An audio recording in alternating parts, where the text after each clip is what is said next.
네, 안녕하세요. 멜로가 체질 대본도 쓰고 연출도 한 이병헌입니다. 반갑습니다. 안녕하세요. 멜로가 체질의 작가 김영영입니다.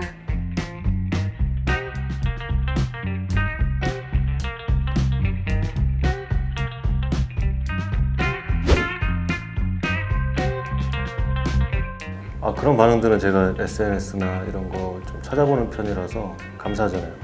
제가 이렇게 열심히 찾아서 봐야죠. 네. 인생작이라고 얘기해 주셨을 때 그런 얘기를 들었을 때 너무너무 감사하고 너무너무 감격스러웠죠. 그런 이야기들이 가장 되게 보람되었던 것 같아요. 너무나 다행히 감사히 내용들이 너무 좋은 것들이 많아서 농담이 아니라 웃기려고 하는 말이 아니라 아침에 이렇게 일어나서 시청률을 확인하는데 1.0인가 그랬는데 가운데 이게 소수점이 이게 잘못된 건 줄 알고 진짜 이렇게 닦아봤거든. 그 약간의 남모를 마음고생이 있었는데 그런 반응들 이제 보게 되면 되게 힘이 돼요. 그걸로 버틴 것 같아요. 대본집이 내셔진 이유는 작가님.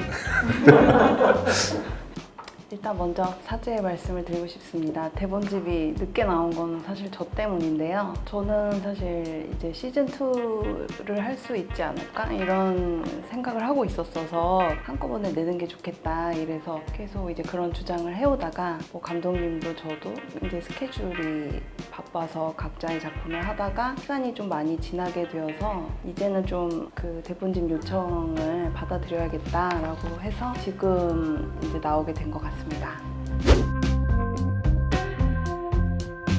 감독님과 우연한 기회에 같이 이제 어쩌다가 얘기를 하게 됐고 소소한 일상적인 얘기를 하고 싶어 해서 어느 날 그냥 아무것도 아닌 어느 날 차 한잔 합시다 해서 작가님 만나서 얘기를 하다가 뭐 감독님 드라마 안 하실 거냐, 내가 왜 그걸 안 하겠냐, 그 매력 있는 걸 해야지, 뭐 어떤 이야기 하고 싶으냐, 뭐 이러이러한 이야기 하고 싶다, 그럼 합시다.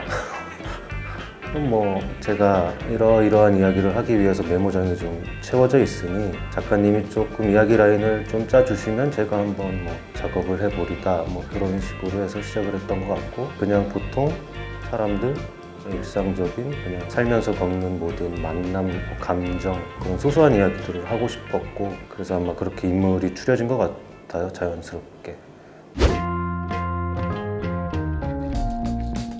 아무래도 좀 현실적인 얘기를 하자면은 이런 긴 호흡의 이야기를 써본 적이 없기 때문에 그래서 작가님 도움이 필요했던 것도 있고, 그렇게 이야기를 짜 나아간다는 게 기술적으로도 굉장히 힘든 부분이 있었고, 그리고 무엇보다 또 여러 사람들의 감정들이 막 쏟아져 나오기 때문에 그런 것들을 컨트롤하고 조율을 한다는 거가 굉장히 괴로운 작업이었는데, 근데 그 괴로움의 같은 이유로 또 즐겁기도 했어요. 내가 또 언제 이런 작업을 해볼까. 저는 방 안에서 그냥 처박혀 있었지만 되게 여러 사람을 만난 긴 여행을 한 듯한 느낌도 있었고, 같은 이유로 또 즐거웠던 것 같아요. 비유를 하자면 스님과 목사님이 한 공간에서 지내는 어떤 그런 느낌이었습니다. 글쎄, 성격이나 작업 스타일이 다른 건 있어요. 근데 저는 뭐 일단 종교가 없고 오해가 되면 안 되니까.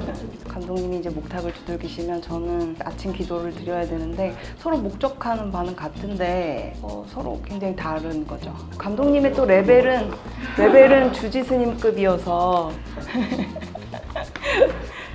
그런 지점이 좀 다르죠. 주지라는 이렇게 얘기를 했는데 제가 조금 더 높은 위치에 있다라는 말을 하고 싶었던 것 같아요. 약간 깐 것 같은데 어쩔 수 없는 그 질서가 좀 필요하고 할 수 있는 선 안에서 큰 트러블 없이 그래도 끌어나가기 위한 어쩔 수 없는 포지션이었다고 생각하고 어느 정도는 동의합니다.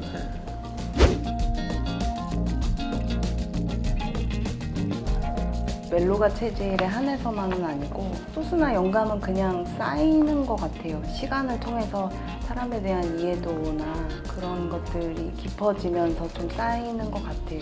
그냥 문득 멍 때리는 시간을 되게 중요하게 생각하는데 갑자기 떠오르는 아무것도 아닌 그 연관성 없는 단어를 가지고 하루 종일 생각을 하다가 어떤 상황이 떠오르기도 하고, 그러다가 어떤 드라마와 좀 연관되는 부분과 상황이 있으면 그때 그 상황에서 이 캐릭터는 어떤 리액션을 하고 대사를 할까 뭐 이런 생각들을 많이 하면서 지내는 것 같아요. 이렇게 머릿속에서 막 떠도는 거를 메모하고 싶을 때 오늘 하루 종일 생각했던 것 중에 마지막에 떠오르는 것들이 진짜 같아서 그런 것들은 메모하는 편이고, 이게 언제 이런 작품을 하게 될지 막연했지만 언젠간 하게 되겠지 하고 모아갔던 것 같아요. 저한테는 되게 재밌기도 하고 괴롭기도 한 경험인데, 제가 대본 작업과 연출을 같이 이제 하다 보니까 대본의 분량과 우리가 영상으로 뽑아내야 될 그 시간 딱 맞춰지는 게 좋잖아요. 근데 저는 참 계산을 잘했다고 생각했는데 틀렸어요. 5분, 10분씩 모자라가지고 추가되는 씬들은 파란색으로 썼어요. 기술적으로 모자란 시간을 때우기 위한 그런 작업이기도 했지만, 꼭 그것만이 아니더라도 작업을 하는 김에 이런 감정이 조금 더 채워졌으면 좋겠다, 혹은 별로 상관이 없더라도 재밌으니까도 이유가 됐어요. 그 중에서도 재밌는 씬들이 굉장히 많이 나와서 저는 만족하고 있어요. 10몇 년 전에 조정래 선생님과 함께하는 1박 2일 뭐 이런 거에 당첨이 돼서 갔다 온 적 있거든요. 근데 조정래 선생님이 며느리한테도 필사를 시킨다고 하셨었어요. 저도 그런 마음으로 읽어주셨어요. 감사하겠습니다. 우리 주변에 있는 여러 가지 사람들, 그 사람들이 일하면서 만남 혹은 특별한 감정으로 만남, 그 안에서 느끼는 감정들에 대한 이야기인데, 진주를 통해서 하고 싶었던 얘기는 반복. 우리는 다 반복하면서 만나고 헤어지기도 하고 다시 만나는 것도 반복이고 실수도 반복이고, 한 주를 통해서는 좀 욕구? 나 연애하고 싶다 라고 직접적으로 대사로 말하는 캐릭터는 한 주밖에 없어요. 자기 처지는 좀 갇혀 있잖아요. 그 욕구를 다 해소할 수 없는 상황에서의 그 드러내는 욕구. 은정이 같은 경우는 이제 상실감이죠. 우리는 어쨌든 헤어지게 돼 있잖아요. 그게 자의적으로든 타의적으로든 운명이든 뭐든 하늘이 정해주신 거든, 어떤 그때에 느끼는 괴로움, 그런 아픔, 이런 것들을 어떻게 또 극복을 해 나갈 것인가에 대한 이야기를 하고 있는 것 같고, 그 외에 아주 많은 감정들에 대한 이야기를 하고 있는데, 그 외의 인물들이 굉장히 많잖아요. 아마 그런 인물들을 하나하나 보면서 그들이 처한 상황이나 그런 감정들을 생각하면서 보면은 그게 감상법이 될 것 같아요. 제 대답은 감독님께 토스하도록 하겠습니다. 시즌2는 아직 시청률을 먼저 주시면 한번 생각해봤던, 아직은 작가님도 그렇고 스케줄상 여건이 조금 안 돼서 아직은 생각을 못하고 있습니다.